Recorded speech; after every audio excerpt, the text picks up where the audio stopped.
The call came at 3:14 p.m. My phone buzzed once. The name on the screen made my stomach tighten. Sophie. My daughter almost never called. She preferred texts, short ones, cold ones, efficient in a way that mothers always hope their children will outgrow. I picked up. Her voice came fast, clipped, businesslike. "Mom, listen. We are leaving in 3 days. Everything is arranged. Your beach house has already been sold." I pressed my fingers against the armrest. She continued before I could breathe. There is no reason to stay there anymore. We handled the paperwork. The buyer wired the payment. So pack a small bag if you like. We will swing by on Friday. The line went quiet for a second. Her breath sounded impatient. Then she said one last word, "Goodbye." The call ended. I stood in the middle of the room. My left hand still rested on Robert's cedar box. The sunlight shifted again, now resting against my wrist, like a warm reminder that I was still here, still breathing. My daughter had just informed me that she sold the place where Robert and I spent 29 summers, the place where we planted lemon trees, the place where he taught Sophie to swim, the place that still carried the smell of mint and sand in every corner. My throat burned, but nothing came out. I opened my mouth, but only a thin breath escaped. I was trained to steady my breath even when the world crashed on the other end of the line. That skill did not leave me after retirement. It lived inside me like a quiet metronome. I inhaled once, deep, slow. Then I reached for the phone again. I pressed call. It rang twice. Sophie answered with a sigh. "What now, Mom?" Quote? I kept my voice even and steady. "Before you go any further, you should know one thing." She clicked her tongue. "Mom, please, I'm busy. Caleb is packing. We do not have time to review your feelings about old property. It is done. The house is gone." I said 6 calm words that made her pause. "But you forgot one important detail." She exhaled loudly. "What are you talking about?" Quote. Her tone carried annoyance, not curiosity. She was already done with the conversation, already done with me. I did not continue. I did not argue. I simply said, "Take care. We will talk later." Then I hung up. The house held its breath. Even the clock ticked softer, as if waiting for me to move first, almost physical. I moved toward the bookshelf that held Robert's photographs. One frame in particular always made my chest ache. It showed him laughing under the porch lights of the beach house, holding a burnt marshmallow he insisted was perfectly cooked. I ran my thumb across the glass. The warmth in his eyes felt as real as the winter air that crept through the window seam. Sophie had sold that house, without my consent, without my signature, without a single moment of hesitation. For a few minutes, I allowed myself to sit down, not to cry. I had long ago learned that tears do not change a person's choices. They only wash away the little strength you may still need. Instead, I closed my eyes. I placed my palm flat on the table. The cool wood helped me slow down, and I reached for the cedar box again. Inside, under the folded note, lay the small silver key that Robert left for me. A key I had not touched in almost a year. A key Sophie never knew about. A key that did not belong to the beach house. I lifted it. Its cold metal pressed against my skin, but it felt grounding rather than harsh. The folded note opened with a soft crackle. His handwriting remained steady despite his illness. Diana. If you are reading this, it means I trusted you more than anyone. You must be careful with the files I left. They will matter one day, more than you expect. The letter shook slightly in my hand, not from fear, from something deeper, recognition. Robert always saw things before others did. He read people the way some men read road maps, quietly, precisely. I whispered into the empty room, "Robert, something is wrong, and you knew it would be." A soft creak sounded outside. Marvin Holt, my neighbor, tapped on the door. He wore a wool beanie pulled too low and held a bag of birdseed. He peeked in and asked, "Everything all right, Diana?" Quote. "You look like you just found a ghost in your pantry." Despite the weight in my chest, a small smile cracked through. Marvin had that effect. He made the darkest situations tilt toward humor. I opened the door wider. "Come in for a minute." He shuffled inside, brushing snow from his sleeves. "What happened?" Quote, "What did Sophie want now?" Quote, "Something serious?" Quote, "Or something expensive?" Quote, I gave a faint laugh. "Both." He raised one eyebrow the way he always did when preparing for bad news. "What did she do?" Quote. I sank into the chair again. "She said she sold my beach house." Marvin paused mid-movement. Then he spoke in a slow, stunned whisper. "She sold the house without you." Quote, "Without paperwork." Quote, "Without your face at the table?" Quote, I nodded. "Yes." He set the birdseed down gently. His voice dropped into something firmer. "Then you will need help, and not the kind that comes in a grocery bag." I looked at him, at his concerned eyes, at the faint tremor in his hands from the cold, and I realized something important. The call from Sophie had not ended anything. It had only opened the first door. The real story waited behind the next. I picked up Robert's silver key again. Its weight rested in my palm like a promise.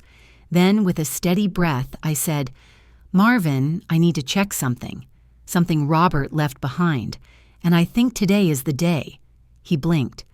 "You want me to drive," quote, "because I will drive. I do not trust your daughter's husband, and I trust his paperwork even less." A soft laugh escaped me. "Let us start in the study. I have files to review." As we walked down the hallway, a cold certainty formed in my chest. Sophie spoke as if my future was a suitcase she had already packed. She had no idea she had only awakened my past. The hallway felt colder than usual as I walked toward my study. Marvin followed behind me with small, hurried steps. For a moment, I wondered if the house itself already sensed what was coming. I placed the small silver key on my desk. It glinted beneath the lamp like a quiet warning. Diana, Marvin whispered, "Are you sure that key is not for your garage? Last week you told me you lost that one." I gave him a tired smile. If this belonged to my garage, Robert would haunt me for confusing it. He crossed his arms. "Good. Because I am too old to witness a ghost and survive." His joke softened the knot inside my chest. Small laughter has a way of giving people air when rooms feel too tight. I moved to the wall safe. My fingers hesitated only once before turning the dial. The safe opened with a slow metallic sigh. Inside was a leather portfolio Robert kept locked away for nearly 10 years. No one, not even Sophie, knew it existed. I pulled the portfolio out and set it on the desk. Marvin murmured, "I'll wait by the door. For moral support. And in case something jumps out, nothing will jump out." He widened his eyes. "That is exactly what people say before something jumps out." I shook my head, but let the warmth of his presence settle my nerves. I opened the portfolio. A faint scent of cedar rose from the papers. Robert always used cedar sheets to protect documents from moisture. Organized, precise, predictable in the best ways. Inside were 3 stacks of documents. First stack, a property list dated 16 years ago. Robert had written it in his careful handwriting. The list showed the beach house under my name, which I knew. But beneath it were other entries I had never seen. Parcels, lots, units, addresses.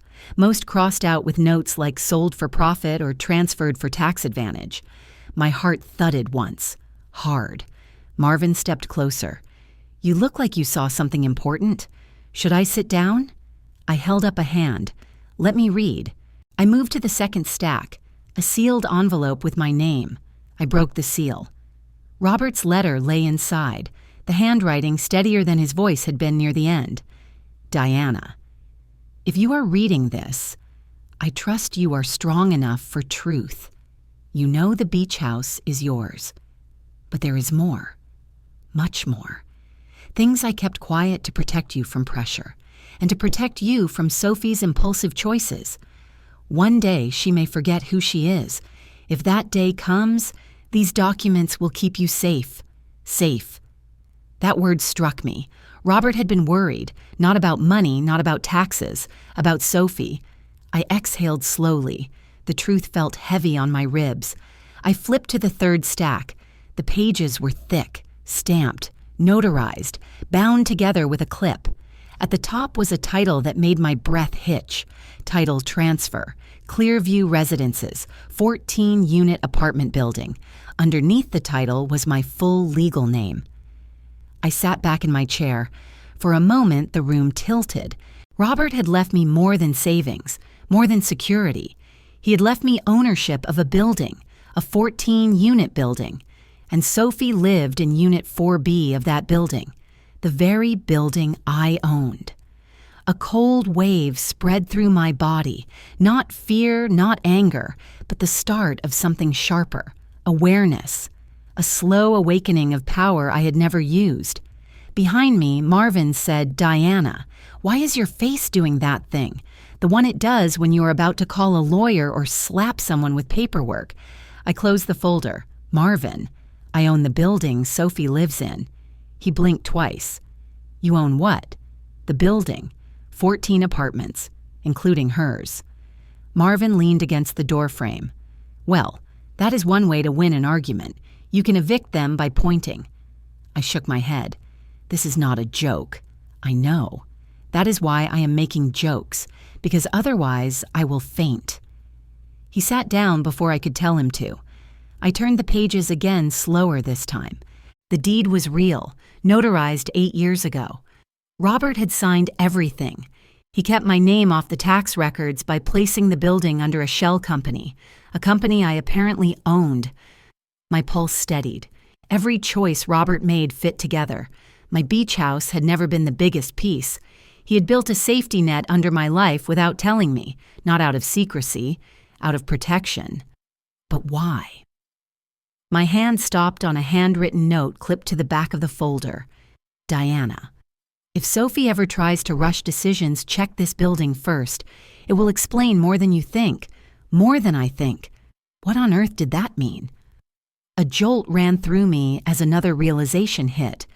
If Sophie had sold the beach house without my signature, then something illegal had happened, and the building might be the key to proving it.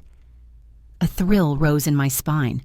Not excitement, but the clarity that comes when pieces begin to fall into place. My quiet life had become a puzzle I did not know I was solving.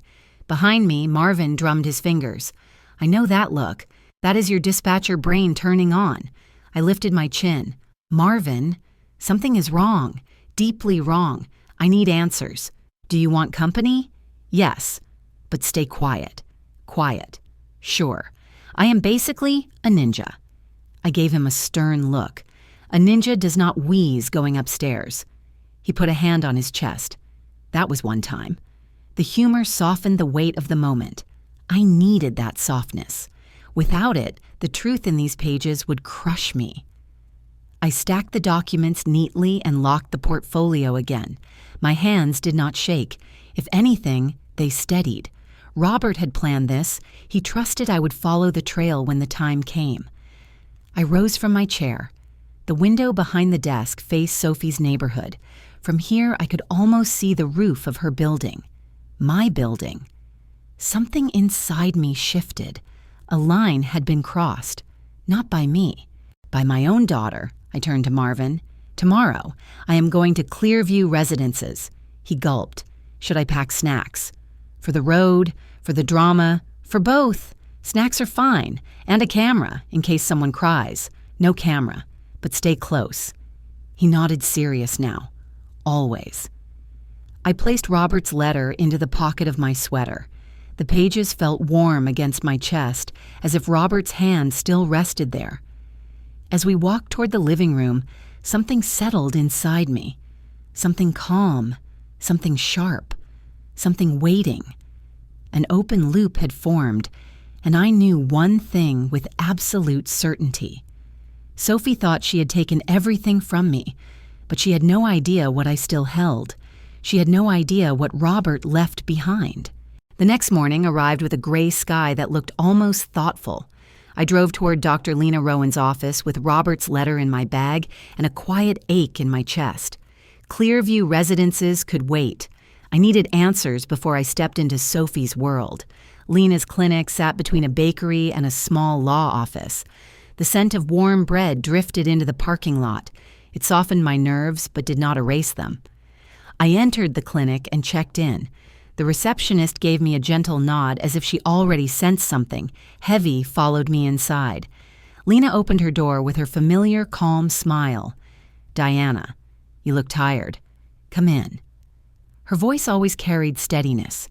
Years of guiding troubled families had shaped her tone into something soft yet precise. I stepped inside. The room smelled of lavender oil and fresh paper.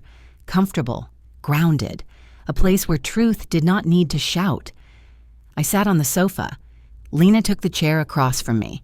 Her notebook rested on her knee. "Tell me what brought you here." I took a slow breath. "It is Sophie. Something is wrong, deeply wrong." Lena nodded once. "Start with what changed." She sold my beach house without asking. She spoke as if my signature did not matter. She sounded distant, cold. Lena listened without interrupting. I continued. "She used to be affectionate. She used to ask my opinion. Now she treats me like noise." Lena tapped her pen lightly. "And you want to understand the shift?" "Yes." She leaned back slightly. "Diana, you know I cannot share confidential patient details, but I can guide you through patterns. I need patterns. Anything." Lena studied me with sharp kindness. "Sophie's behavior matches individuals under strong influence, specifically romantic influence from partners with dominant tendencies." I frowned. "Caleb?" "Yes." The room felt smaller. Lena continued. "Caleb has a history of financial risk-taking. He often masks insecurity with control. When people like him face debt or failure, they seek shortcuts. The word shortcuts chilled me. I folded my hands. "Do you know something about their finances? I cannot speak directly, but I can say this. Couples who hide debt often escalate unsafe decisions. One risky act becomes the seed for another." I looked at her. Selling the beach house was not a decision Sophie made alone. No. Her answer came without hesitation. I felt my pulse tighten. Then why choose my property? Lena's gaze softened. "Because it is the asset farthest from their daily life. It feels less immediate, less personal. People who fear consequences target what they think will cause the least resistance." Least resistance. A bitter taste rose in my mouth. Lena added, "It also suggests something urgent. Sudden debt, failed investment, or exposure to legal trouble." Legal trouble. My fingers curled around the edge of my sweater. Robert's note echoed in my mind. "One day she may forget who she is." I whispered, "Could this be only the beginning?" Lena nodded slowly. "Yes." Silence hung between us. Then she said gently, "Diana, you need to prepare for a truth that may hurt." I swallowed. "I am listening. Sophie did not distance herself from you because she stopped caring. She distanced herself because someone else benefits from that distance. Someone shaping her choices. Someone afraid of your clarity." I felt a cold shift inside me. Clarity can be threatening, and Sophie had been pulling away from clarity for months. I leaned back. "So Caleb is driving this." Lena tapped her notebook. "Caleb thrives in environments without oversight. He avoids people who ask questions. You ask questions. One breath, two." My lungs felt heavy. "So this is not random." "No." Her voice was steady. "This is strategic." A tremor ran along my spine. Strategic. A terrible word when pointed at family. Before I could speak, the door cracked open. Marvin poked his head inside. He whispered loudly, "Sorry." But the receptionist asked if you want water. Also, I found a cookie. It might be free. Lena smiled. I sighed. "Marvin, we are in a session. I know. I am offering hospitality." He lifted the cookie. Emotional support carbs. Lena laughed softly. He can stay. Most people need someone like that. Marvin entered and closed the door. He sat silently beside me. Surprisingly silent. Lena continued. Diana, have you noticed any other irregular behavior from Sophie? She avoids eye contact. She rushes conversations. She never allows me to discuss finances. She treats me like a threat when I ask simple questions. Lena nodded. Classic signs of external pressure. What kind of pressure? Pressure to hide something until a transaction is complete. My breath caught. A transaction, a sale, a transfer, the beach house, and maybe more. Lena placed her notebook down. Diana, you need to consider the possibility that selling the beach house was step 1. Step 2 may involve assets you do not know exist. She did not know I held Robert's folder. I did not reveal it yet. But her words struck exactly where they needed to. If Sophie is hiding debt, Lena said then they may be moving fast to cover their tracks. I asked quietly, how bad could the debt be? Lena inhaled, bad enough to push someone toward illegal shortcuts. A cold line traced my spine. I imagined Sophie sitting with Caleb at their dining table, scanning papers, whispering plans, hoping I stayed ignorant. I imagined her believing I would never fight back. Marvin leaned close and whispered, should I bring my camera now? No, I whispered back. Lena folded her hands. Diana, you need to be ready. There is a truth here that will hurt, but it will also free you. What truth? She looked straight into my eyes. The truth that Sophie may not be acting as your daughter right now. She may be acting as someone under threat. The words pierced with painful accuracy. Part of me wanted to defend Sophie. Another part already knew the truth. Lena added, you will need strength. Emotional, practical, legal. That word snapped everything into focus. Robert, the building, the letter, the warning. I rose from the sofa. Thank you, Lena. I have work to do. Lena nodded. You have my support. Marvin walked behind me like a guard with a cookie. As we stepped outside, the wind brushed my hair across my cheek. The scent of bread returned. Life continued outside these revelations. Marvin said softly, you look like a woman about to uncover something big. I held Robert's letter in my hand. No, I am a woman who already has. As we reached the car, I looked toward the direction of Clearview Residences. Sophie was hiding something, and whatever she and Caleb planned, they never expected I would read every clue Robert left behind. They never expected I would think clearly. They never expected I would act. But they were wrong. The morning air felt thin as I stepped out of my car. My hands were steady, but my chest carried a small storm. The notary's office stood between a pharmacy and a loan agency, a strip mall that smelled of printer ink and old carpet. Nothing dramatic, nothing suspicious. Yet everything inside would change what I understood about Sophie and Caleb. Marvin insisted on coming. He said he had sharp eyes and sharper intuition. Mostly, he just hated being left out of anything with the word documents. We walked in. The receptionist gave me a polite smile. How can we help you today? I kept my voice calm.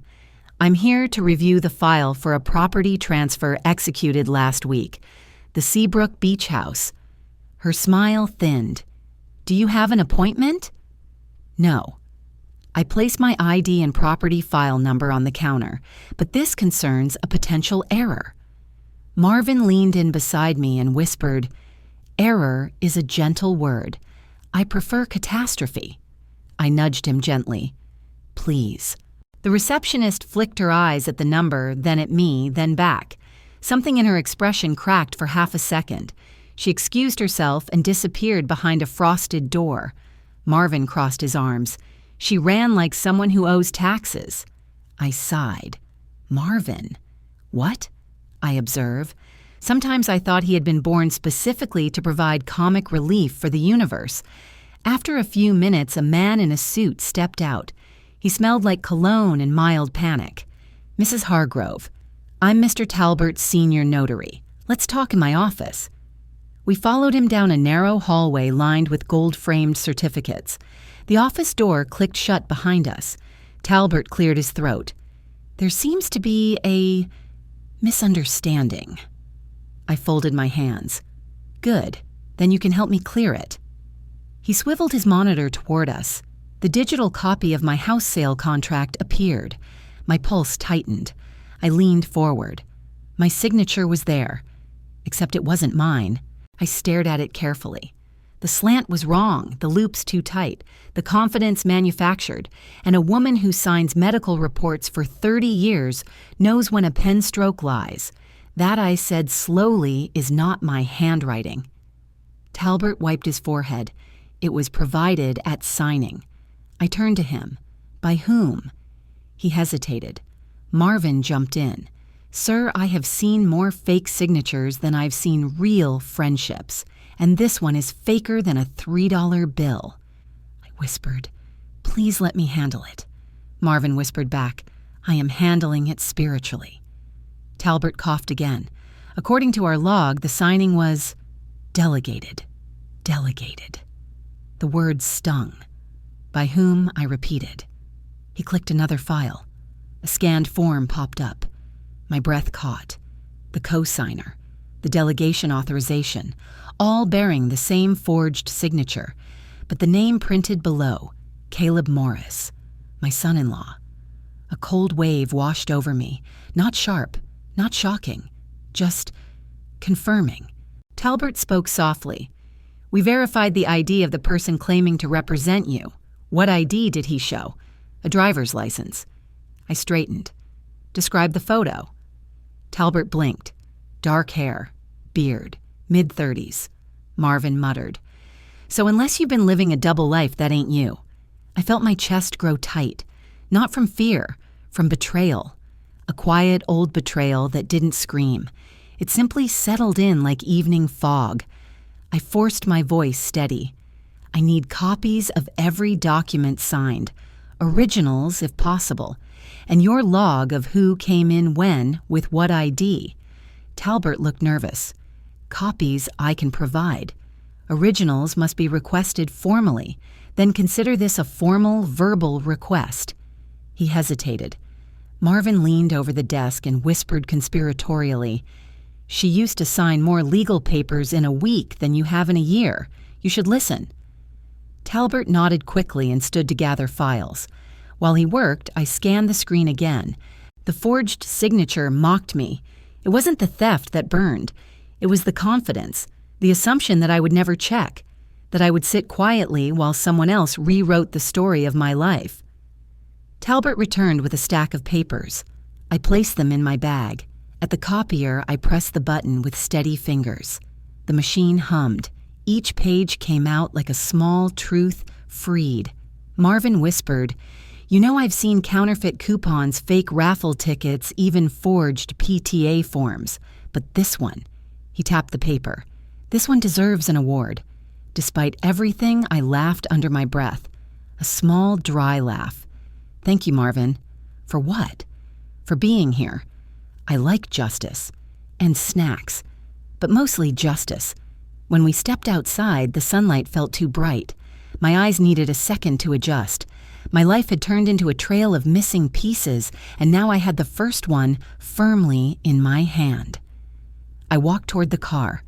We're going to clear every detail, every signature, every log. Marvin nodded like a soldier preparing for battle. Where next? County Records Office. If Caleb forged this, he might have filed something there too. Marvin cracked his knuckles. Always wanted to visit that place. Feels like a museum for mischief. My phone buzzed. A message from an unknown number. If you keep digging, you won't like what you find. I stared at it for a long moment. A threat. Direct. Cowardly. Marvin looked at the screen and squinted. Who's that? I don't know. But I had a guess. Or two. I locked my phone and exhaled slowly. Let's go. Marvin climbed into the passenger seat. Then the adventure continues. As I started the engine, I thought about Robert's letter, about the apartment building, about Sophie living in a unit she never knew belonged to me, about the fact Caleb had my signature in his hands and a motive far bigger than selling a beach house. The paper trail had begun, and I intended to follow it to the very last page. The sky was turning amber when I parked in front of Sophie's townhouse. Warm light glowed through the kitchen window, but it did not feel inviting. It felt staged. I stepped out of the car, slowly holding a folder under my arm. Inside were the copies of the forged documents. My hands were steady. My heart was not. I rang the bell. Sophie opened the door with a smile too thin to trust. "Mom." "You came." "Yes," I said. "We need to talk." She stepped aside. The smell of roasted chicken filled the hallway, but it could not mask the tension. Caleb stood at the dining table, swirling a glass of wine. His grin was wide and careless. "Well, look who finally arrived," he said. "We started without you." I sat across from them. The table was set with expensive plates and silverware I had never seen before. Sophie placed a bowl in front of me. Her hands trembled slightly. Caleb lifted his glass. "To new beginnings." I stayed silent. He took a sip. "I closed a great deal this week. Sold that beach house for a strong price. The market loved it." My jaw tightened. He leaned back with pride. "Now we can breathe. No more carrying old burdens." Old burdens. He meant me. People aged 35 to 65 know that feeling too well. The sting of children forgetting who sacrificed for them. The cruelty of being seen as a weight. I placed my napkin on my lap. "Caleb, did you handle the sale personally?" He shrugged. "Someone had to. You never keep up with paperwork." Sophie pressed her lips together. She avoided my eyes. I asked calmly, "Whose signature is on the deed?" Sophie froze. Her fork slipped from her fingers and clattered against the plate. Caleb laughed. "Does it matter? It is done. You should be grateful, Diana. One less thing for you to worry about." My chest tightened, not from fear, but from clarity. I pulled the copies from my folder and placed them on the table. "Then tell me why this signature is not mine." Caleb's face shifted, only for a second, but it was enough. Sophie swallowed hard. "Mom," I was going to explain. "When?" My voice stayed soft. Too soft. Caleb cut in. "You are making drama out of nothing. You should be thanking me. We handled everything for you." "For me," I repeated. "Yes," he snapped. "For you. You cannot manage property alone. It is time someone younger took control." There it was. The sentence so many older parents hear. The sentence that takes dignity and throws it aside. Sophie whispered, "Mom, please." Caleb thought it was best. I looked at her carefully. "Did you think that too?" She lifted her eyes. The girl I raised was hiding behind fog and fear.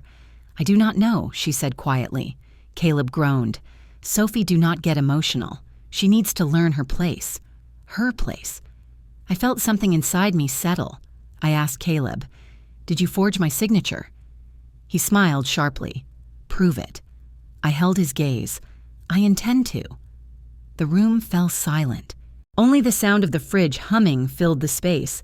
Caleb leaned forward with a smirk. "If you think anyone will listen to you, good luck. You are alone. No one believes an old woman over paperwork." I nodded once. "Thank you for telling me exactly how you think." I stood up slowly. Sophie rose too. "Mom, please stay. We can talk." "We had dinner plans," Caleb said. "This is rude." I looked at Sophie. Her eyes glistened with confusion and shame. Not guilt, not cruelty, just a woman trapped between the man she married and the mother she forgot. "I should go," I said. Caleb smirked again. "Run home then. Some people are not built for real decisions." I reached for my bag. "Caleb." He paused mid-sip. "What?" "Real decisions have consequences." His smirk faltered. I left without another word. The night air felt cold against my skin. I walked to my car, slowly breathing deeply. I did not cry. I did not shake. I documented every sentence Caleb said, every expression, every contradiction, every tremor in Sophie's voice. People underestimate a woman who writes everything down, Marvin called as I opened the car door. You out yet? Yes. How bad? I looked back at the townhouse. Enough to prove everything, good Marvin said. Then we fight smart. I started the engine. My headlights swept across the pavement, lighting the small path that led back to the main road. Something had shifted tonight. Not anger, not vengeance, direction, purpose. I pulled away from the house with a quiet clarity in my chest. They thought they could rewrite my story, but they forgot one thing. I am still here, and I pay attention. Ethan Rhodes arrived at my house with a worn leather briefcase and a look that said he had seen far too many disasters created by family. He was calm, methodical, and sharper than anyone Caleb had ever dealt with. I trusted him the moment we shook hands. We sat at the dining table where Robert once read his newspapers every morning. Ethan spread the forged documents across the surface with steady fingers. He read each line slowly, then circled the signature area. "This is not your handwriting," he said. "No," I answered, "and it is not even a good imitation." He set the papers down and folded his hands. "Diana, this transaction can be challenged. The sale may be void, but more importantly, this shows signs of elder financial abuse." The words cut deeper than I expected. Elder. Abuse. Two words no parent ever expects to hear tied to their own child's household. I sat straighter. "Explain." Ethan pointed to the fake signature, the rushed authorization, the inconsistent witness marks. "These are classic indicators. Someone exploited your trust. Someone believed you would not check." Caleb again. Ethan continued. "But there is more. The speed of the sale suggests debt pressure. Usually, someone under financial stress pushes for quick liquidation of assets." I breathed slowly. "Caleb?" "Yes. But look at this." He pulled out another document from his briefcase. A new mortgage application involving the apartment Sophie and Caleb currently live in. I felt a cold drop of dread slide down my spine. What apartment? Ethan met my eyes. "The unit at Clearview Residences. The one listed under your late husband's investment portfolio." My breath caught. "That property belongs to me." Ethan nodded. "Yes." And yet Caleb attempted to use it as collateral. The room tilted slightly, not from shock, from confirmation. I whispered, "He used my property again." Ethan handed me the application form. Not only that, someone signed as co-guarantor. My fingers trembled slightly as I scanned the signature line. It was Sophie's name, not forged. Her real signature, clean, clear, certain. Ethan tapped the page gently. She co-signed a debt she cannot afford. I doubt she understood the consequences. I closed my eyes for a moment. Sophie was not cruel. She was lost, pulled into Caleb's gravity step by step until she could no longer see daylight. I opened my eyes. What happens if the loan defaults? They would come after the property owner, me. Yes. Ethan's voice was low. This is the second betrayal. I inhaled deeply, holding onto the edge of the table. 30 years of nursing had taught me how to stay calm during chaos.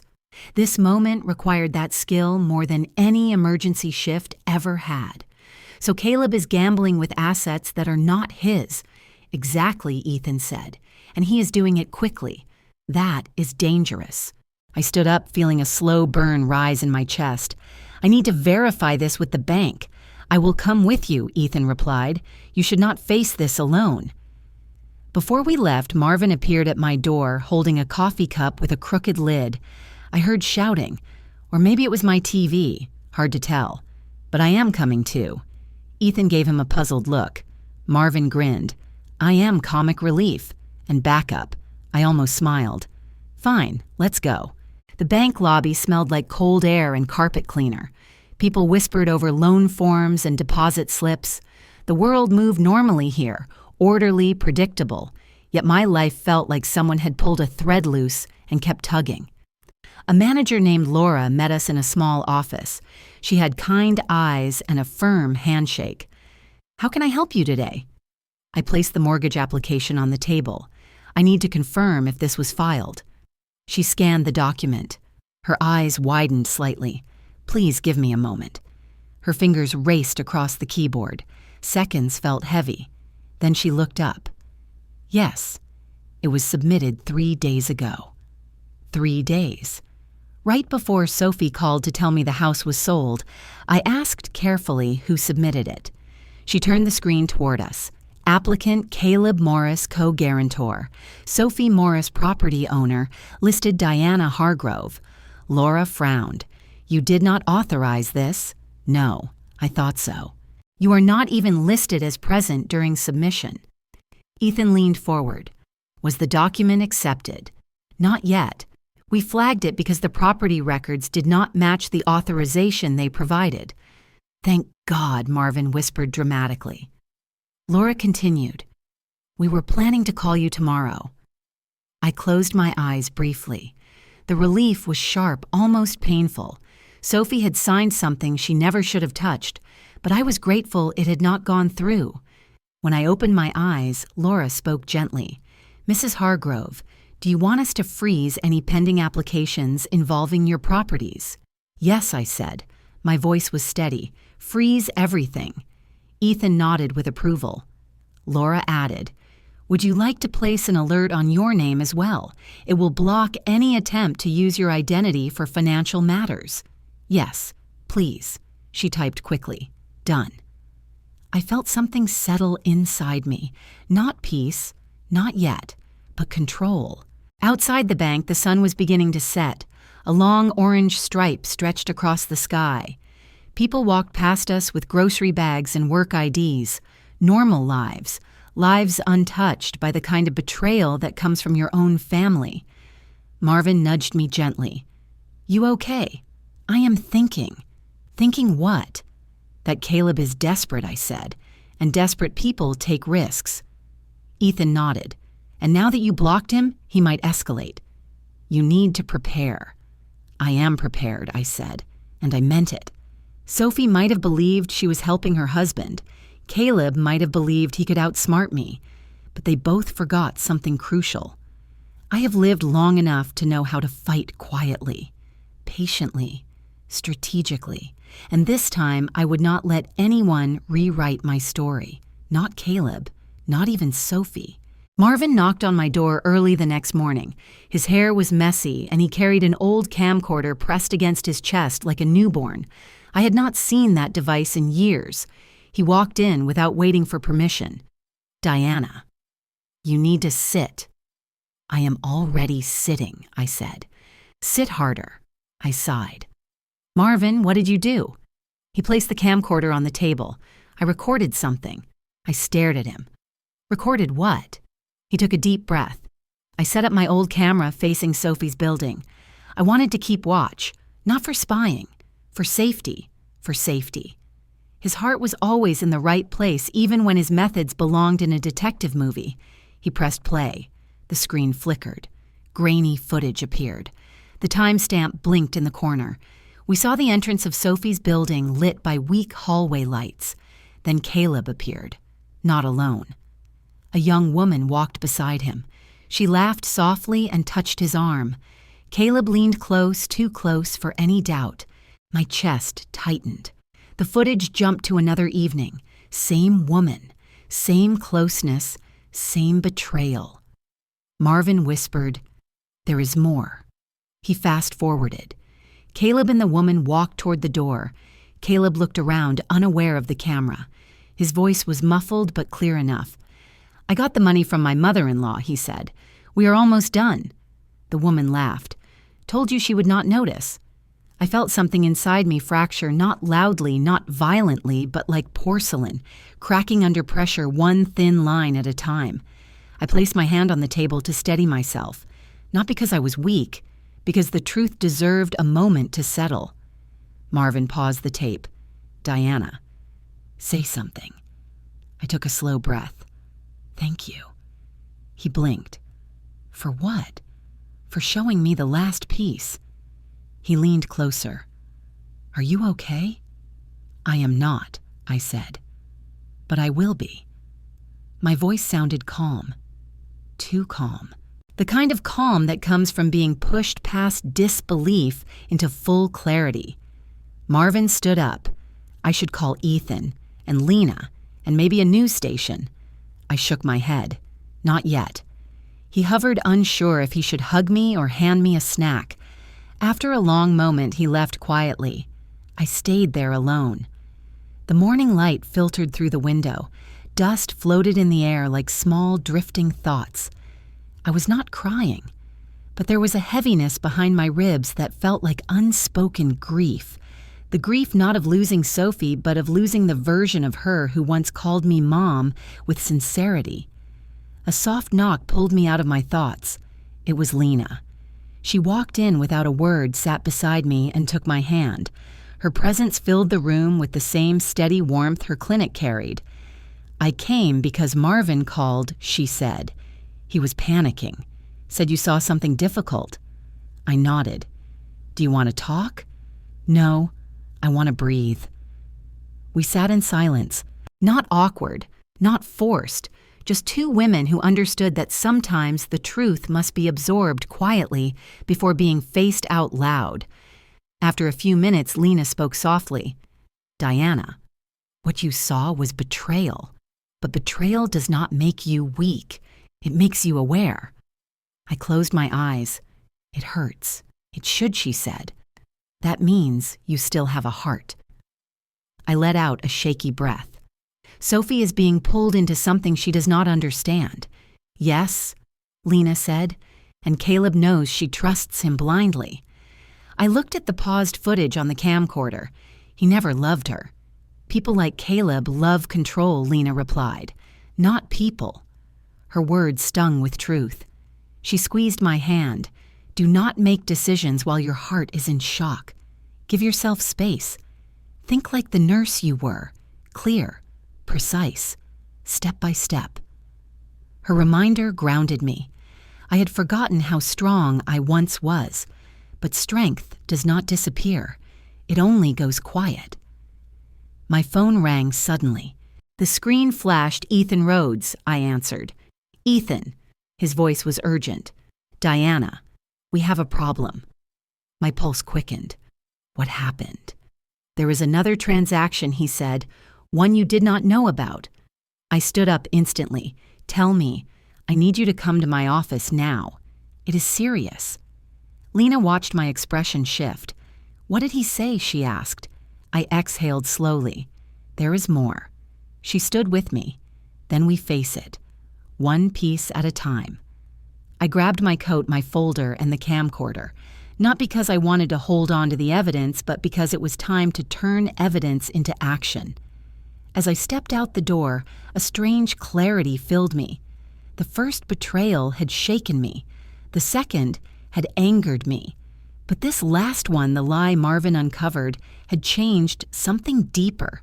It had closed the door on denial. It had forced me to stop hoping Caleb would stop or Sophie would see the truth on her own. No. From now on, this would move on my terms. And as I walked toward Ethan's office, I felt a steady strength return to my steps. The kind of strength that said, I will not be taken advantage of again. Ethan did not waste time. He spread the new documents across his desk like a quiet storm. There was another attempt, he said. Caleb tried to use your building again. My building, I repeated. Yes. He provided false information about ownership. He used Sophie as co-signer. The bank flagged it and called our office. I felt a steady heat rise in my chest. Not rage, clarity. Can the bank confirm this in writing? I asked. They already have, Ethan replied. We also notified the police unit that deals with financial crimes against elders. He looked at me carefully. Diana, we are close to a criminal case, but how we move now will shape everything. I placed Marvin's camcorder on the table. Then we move with the truth. He watched the video. He did not interrupt. When Caleb's voice mentioned taking money from my mother-in-law, Ethan's jaw tightened. This is strong evidence, he said. Not dramatic, just clear. This is exactly what courts understand. What happens next? I asked. I called the detective in charge, he said. They will come by the building today to speak with Caleb. They asked if you want to be present. I thought for a long moment. Yes, I said. I want to be there, not to shout, to witness. Lena, who had come with me, nodded once. As long as you remember, you do not need to win every sentence. You only need to stand. On the way to the building, my hands did not shake. My breathing was steady. I had passed the phase of shock. I was now in the phase of boundaries. Marvin insisted on coming. Someone has to carry the camera, he said. Also, I already made popcorn in my head. I gave him a look. He raised his hands. Fine, no popcorn. I will be serious. But I am not missing this. We reached Sophie's building in the late afternoon. The sky was turning a soft gray. Neighbors walked dogs and carried groceries. Life continued unaware of the storm on that 4th floor. We took the elevator up together. My reflection in the metal doors surprised me. I did not look like a victim. I looked like a woman who had finally decided where the line was. When we reached Sophie's floor, we heard raised voices before we even turned the corner. Caleb's voice, sharp, impatient. A female voice, young, angry. We stepped closer. The apartment door was half open. Inside, Caleb stood in the living room, his hair-messy shirt half untucked. A young woman stood opposite him, arms crossed. I did not sign up for this, she said. You told me the money was clean. It is clean, Caleb snapped. Her mother is old. She will not fight. She should be grateful we handled the sale. I pushed the door fully open. Interesting choice of words, I said. They both turned. Caleb's face went pale, then tense. The woman frowned, confused. Sophie stood in the hallway behind them, holding a laundry basket frozen in place. Mom, she whispered. I stepped inside calmly. Ethan followed behind me, carrying a folder. Marvin stayed near the door, camcorder in his hands. Lena stood slightly back, her presence quiet but firm. Caleb recovered fast. Diana, what are you doing here? This is not the time. That is where you are wrong, I said. This is exactly the time. Sophie put the basket down slowly. Mom, why are you here with a lawyer? Caleb gave a forced laugh. Because she loves drama, Sophie. She has been confused since Robert died. He tapped his temple. You know how grief works. I looked at Sophie first, not him. I am here because we need to talk about the house, I said, and about the building, and about what you signed. Sophie swallowed hard. I do not understand. Caleb moved in front of her as if to shield her from me. You do not have to listen to this, he told her. She is trying to turn you against me. Ethan spoke then. His voice was calm, professional. Mr. Morris. Before you say anything else, you should know this conversation is observed by legal counsel. Anything you say may be used in a future case. Caleb snorted. Is that supposed to scare me? No, Ethan said. It is supposed to keep things honest. I placed the folder on the coffee table. Marvin quietly set the camcorder beside it. I want to do this step by step, I said. No shouting, no chaos. Caleb rolled his eyes. Fine. Show your little papers. I opened the first document. This is the deed to the beach house. It states clearly the property is in my name. Not yours, not Sophie's. I turned the document so Sophie could see it. Her eyes scanned the lines. Her face changed slowly like a light dimming. You told me your mother signed everything over to us, she said to Caleb. He shrugged. She did, in essence. That is just old paperwork. Ethan pointed to the bottom line. This deed was never transferred. No new deed was registered. The sale you made used forged authorization. Sophie's head snapped up. Forged. I opened the second document. This is the loan agreement for the beach house sale, I said. Notice the signature here. It is not mine. It only looks like mine. Marvin leaned forward slightly. And not even that, well, he muttered. Caleb glared at him. Who even are you? Her neighbor Marvin said. And your handwriting's worst enemy. Despite everything, Sophie almost smiled. Then the smile died when she looked back at the document. Caleb, she whispered, tell me this is a misunderstanding.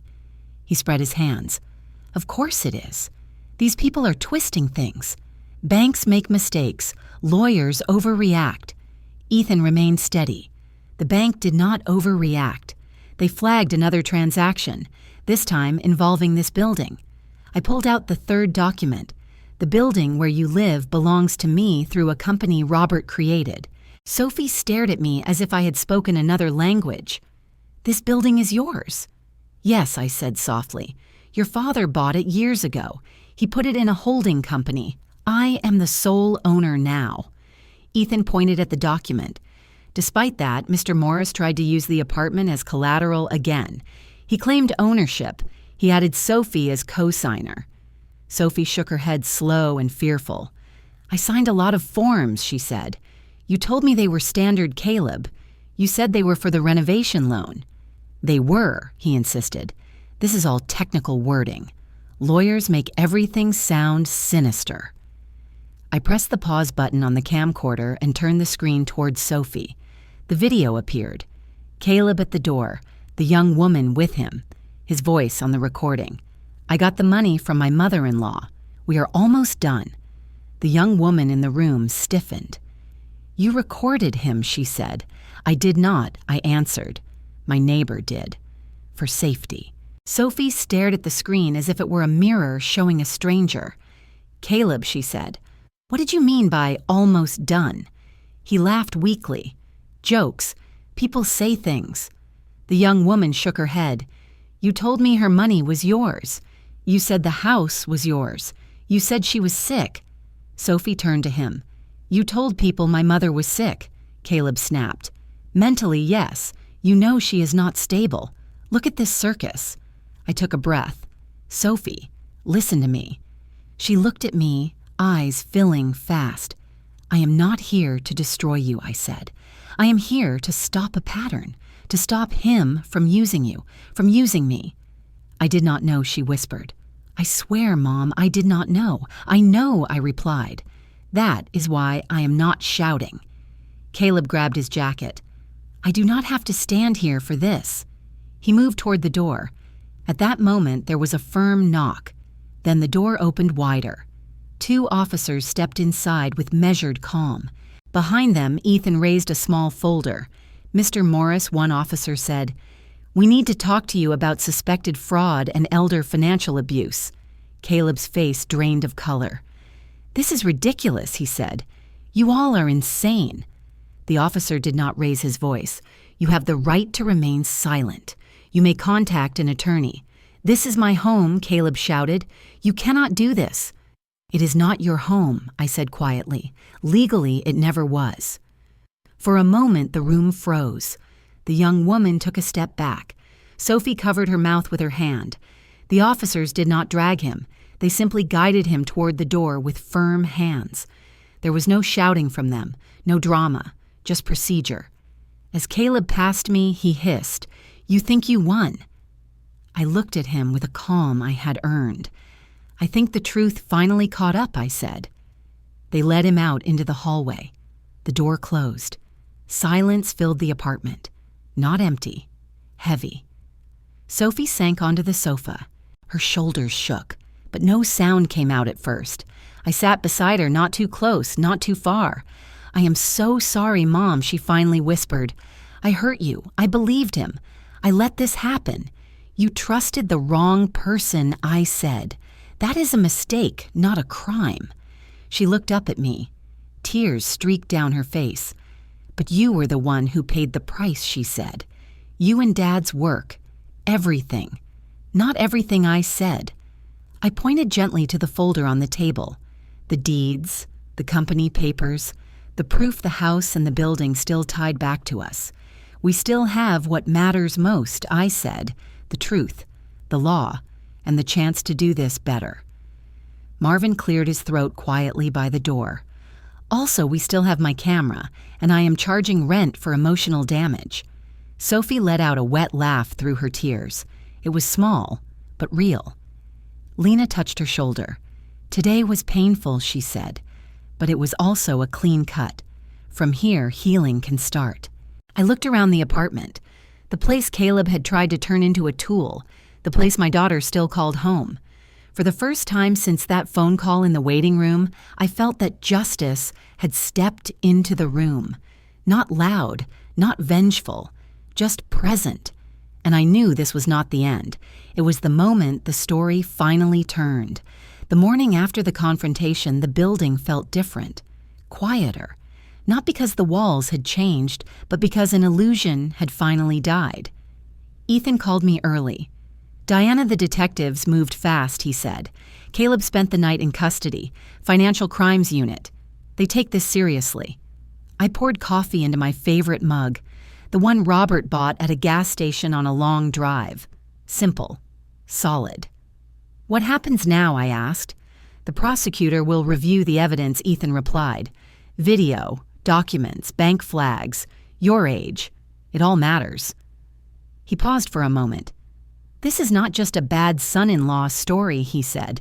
This is elder financial abuse. The law has teeth for that. I felt a quiet satisfaction, not joy, justice. There is a difference.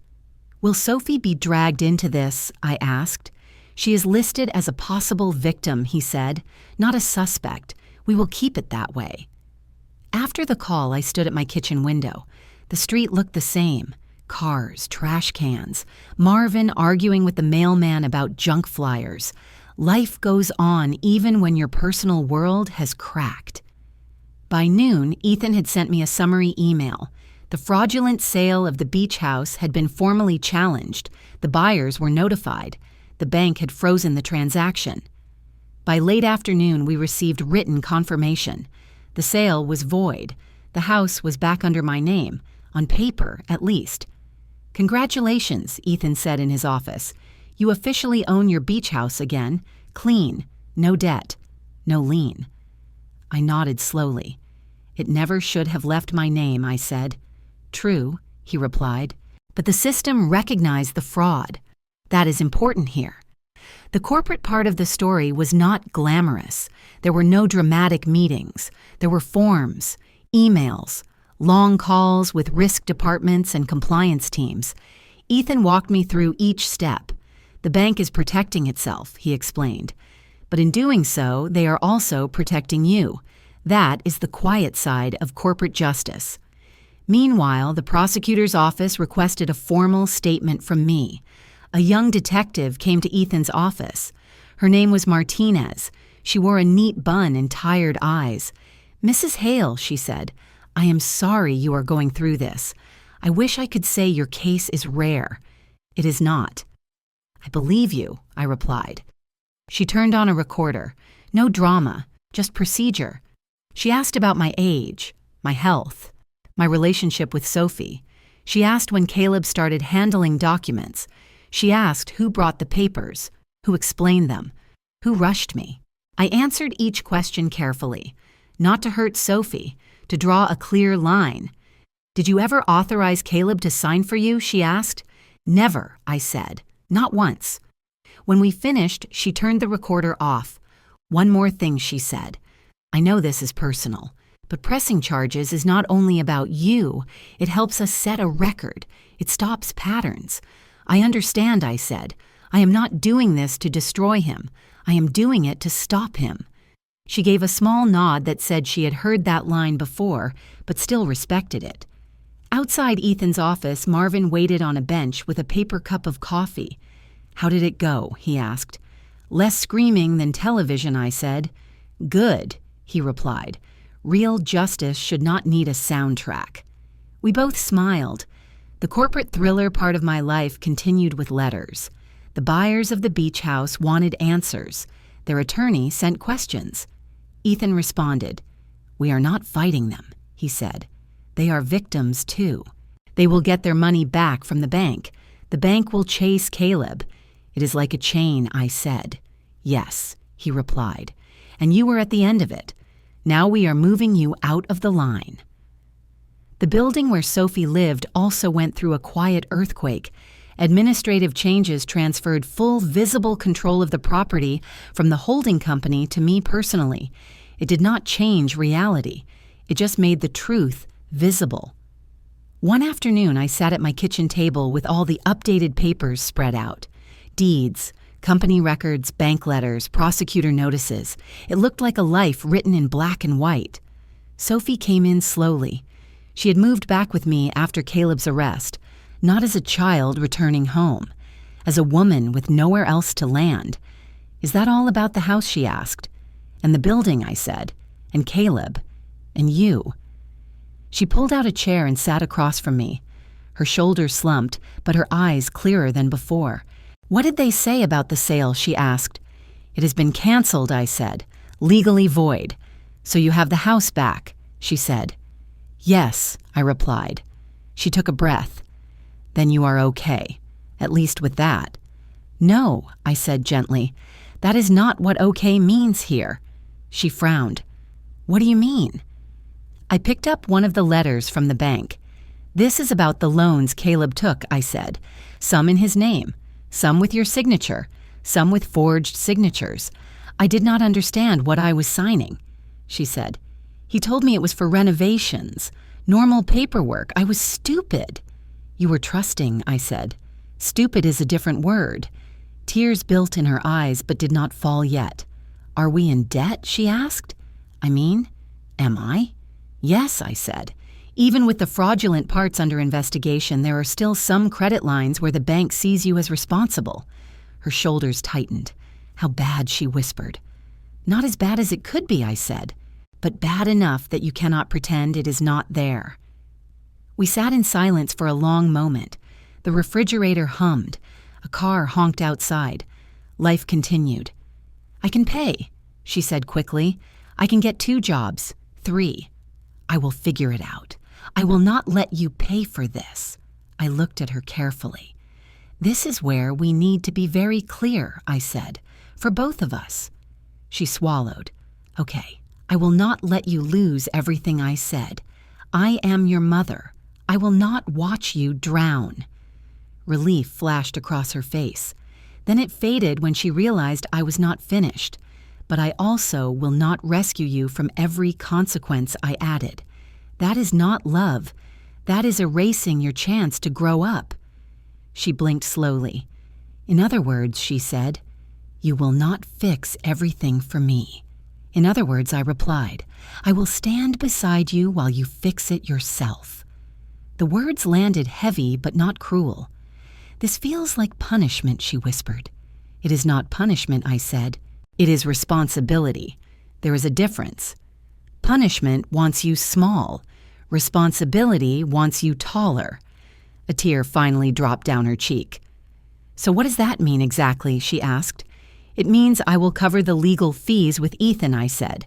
"I will handle the fight with the banks about forged documents. That is my battlefield." I pushed a small notebook toward her. "But the debts that are clearly in your name," I continued, "you will make a plan to pay those, even if I could pay them in 1 day." She opened the notebook. It was blank except for the first line. "List of my responsibilities," she read. Marvin had written the title in his uneven capital letters as a joke. The joke now felt strangely appropriate. "This is cruel," she said weakly. "No," I replied. "Cruel would be paying everything silently and letting you repeat this pattern in 10 years with someone new." She winced. Not because I raised my voice, because I had not. Lena came by that evening. She sat with us at the table. "This is the hard part," Lena said. "Not the police, not the lawyers, the part where you look at your own reflection." Sophie looked up. "What did you see the past year when you looked in the mirror?" Lena asked. "A wife," Sophie said slowly. "A woman building a life with a man who understood money better than she did." "And what do you see now?" Lena asked. "Someone who handed her mother's keys to a stranger," Sophie said. "Someone who ignored every alarm because it was convenient." "That awareness," Lena said, "is painful, but it is also the start of not repeating this." We built the plan together over the next week. Ethan outlined which debts might be reduced or renegotiated. The prosecutor's office worked to separate fraudulent loans from legitimate ones. I watched Sophie call credit card companies. I watched her ask about payment plans. I watched her admit out loud that she had not read the terms before. "I hate this," she said one night, holding her phone with white knuckles. I know I replied, "That is what makes it real." Comedy found small cracks to slip through. One afternoon, Marvin arrived with a pizza box and a folder. "What is this?" I asked. "A survival kit," he said. "Cheese for the stomach, spreadsheets for the head." Inside the folder, he had drawn a ridiculous chart in colored markers. At the top, he wrote, "Operation Get Sophie Out of the Hole Without Digging a New One." Sophie laughed despite herself. "You spelled operation wrong," she said. "Then you fix it," he replied. "You have better handwriting, and apparently worse husbands." The humor did not erase the seriousness. It just gave us breath between waves. Weeks passed. Caleb's name appeared in official letters more than in conversation. Charged, investigated, restricted. We did not celebrate. We acknowledged. Sophie found a part-time job at a community center answering phones and helping with paperwork. Not glamorous, honest. "Feels strange to make money that does not come from you or him," she told me one evening. "Strange can be good," I said. "It means you are in a new room." Bit by bit, quiet justice unfolded. The beach house was officially clean. The building's title had my name in clear print. The fraudulent loans were isolated in legal files not mixed with our daily lives. The emotional aftermath took longer. One night, Sophie and I sat on the couch, not talking, watching some quiet show no one would remember. "Mom," she said finally, "did you ever feel tempted to just fix everything for me? To sign a check and erase this?" "Every day," I said honestly. "Every morning I make coffee, I imagine transferring money and making all this vanish." "Why do you not?" she asked. I looked at her. Not as the little girl who once held my hand at crosswalks, as the 38-year-old woman who had walked herself into a storm. "Because I love you too much to keep you small," I said. She wiped her eyes and took a slow breath.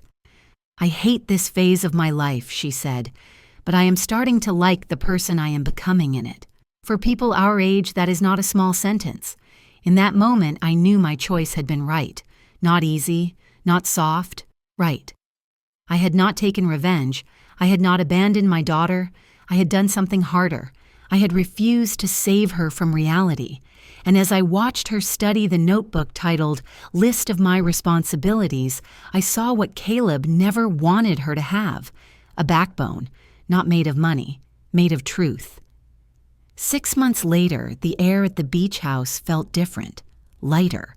Not because the walls were new, but because the purpose was.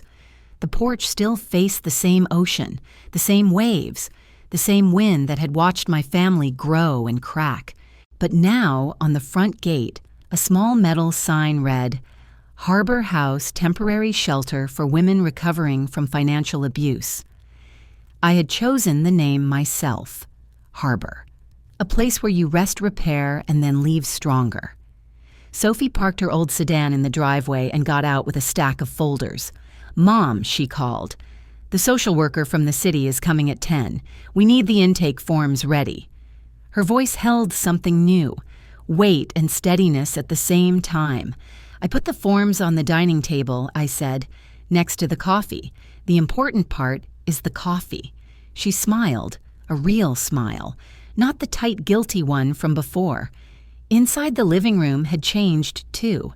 The old couch stayed, but now there were 2 extra armchairs, a bookshelf with pamphlets, a basket with blankets that did not match. Lena stood near the window, taping a flyer to the glass. "Community Healing Circle," the flyer read. "Weekly group therapy for women rebuilding after financial betrayal." "Do you think anyone will show up?" Sophie asked. "They always do," Lena said. "Shame is heavy. People come when they see they are not alone." She turned to me. "I kept the language simple," she added. "No clinical words. People who are hurting do not need jargon." I looked around the room. This had once been our holiday house. Now it was a workshop for second chances. In the hallway, Marvin knelt on a small ladder installing a new security camera. "Are you sure that thing is legal?" I asked. He snorted. "Diana, this camera has less resolution than my old television," he said. "I am not the NSA. I am just making sure no one sneaks in twice." He pointed to his tool belt with pride. I even labeled the wires, he added. Red is power, black is ground, yellow is justice. Sophie laughed. You cannot label wires justice, she said. Sure I can, he replied. I am retired. No one can fire me for metaphors. The humor did not erase what had happened. It only let us breathe while we built something new. Later that week, Ethan drove down from the city with a box of printed forms. Consider this my donation, he said, dropping the box on the kitchen table. Pro bono hours and paper, the true signs of commitment. What are these? I asked. Standardized disclosure forms, he said. Intake sheets, release documents, a basic rights summary for every woman who comes here. He tapped the top sheet. I wrote it in plain English, he added. No one should need a law degree to understand her own protection. We sat together and reviewed the documents. Each page explained simple things. You have the right to ask questions. You have the right not to sign under pressure. You have the right to your own bank account. These look small, I said. Small is where change starts, Ethan replied. If they leave here knowing 3 rights they did not know before, that is already a win. Our first resident arrived on a rainy Tuesday. Her name was Carla, 42, soft voice, eyes that darted around the room like a hunted animal. Sophie greeted her at the door. Hi, Carla, she said. I am Sophie. This is my mother, Diana. You are safe here. The word safe never sounded casual again after Caleb. Carla held a single suitcase and a plastic bag with documents. My husband, she began. Then she swallowed. My ex-husband took loans in my name. I signed things. I did not read. I believed him.